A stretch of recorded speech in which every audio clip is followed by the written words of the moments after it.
Senjata merupakan alat andalan untuk membela diri dari serangan dan ancaman seseorang. Memanah adalah seni, amalan atau kemahiran melepaskan anak panah dengan menggunakan sebuah busur. Panah telah dicipta kira-kira zaman Paleolitik atau awal zaman Mesolitik kerana pada zaman Mesolitik merupakan zaman perkembangan teknologi manusia antara zaman Paleolitik dan Neolitik. Alatan senjata jenis panah dipengaruhi dari busur Arab.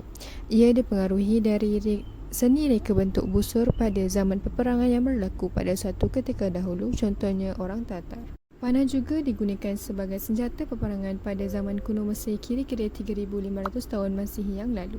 Pada zaman kerajaan Rom dan kerajaan Mongolia, panah turut menjadi salah satu daripada senjata peperangan yang digunakan sekitar abad ke-11.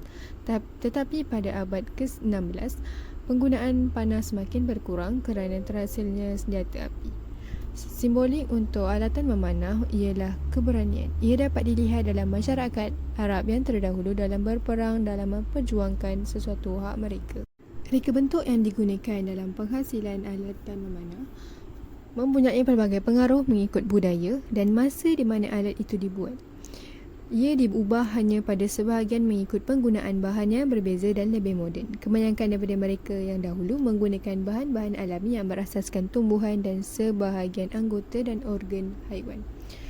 Panah yang dihasilkan oleh penemu wal di antaranya Korean, Mongol, Manchu, Turkish dan juga Tatar. Fungsi dan penggunaan alatan memanah pada suatu ketika dahulu digunakan untuk memburu binatang dan juga untuk membela diri dari serangan musuh, dan serangan binatang buas juga dijadikan sebagai senjata dalam peperangan pada suatu ketika dahulu sebelum terhasilnya senjata api. Pada era kini dan era globalisasi ini, ia dijadikan sebagai sukan dan rekreasi dan juga menjadi alat utama dalam olahraga panahan. Asal pembuatan busur diperbuat daripada bahan alami seperti kayu, buluh, tulang, tanduk binatang, organ dan otot sebagai gam. Satu busur mengenai masa 3 hari untuk siap. Bahan utama yang digunakan ialah fiberglass dan kayu.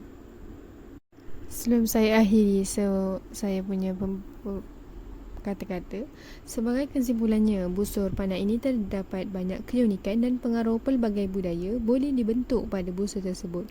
Oleh itu, kita hendaklah menghargai warisan negara supaya generasi akan datang dapat mempelajari dan mendalaminya, juga mengenali warisan kita dan menghargainya.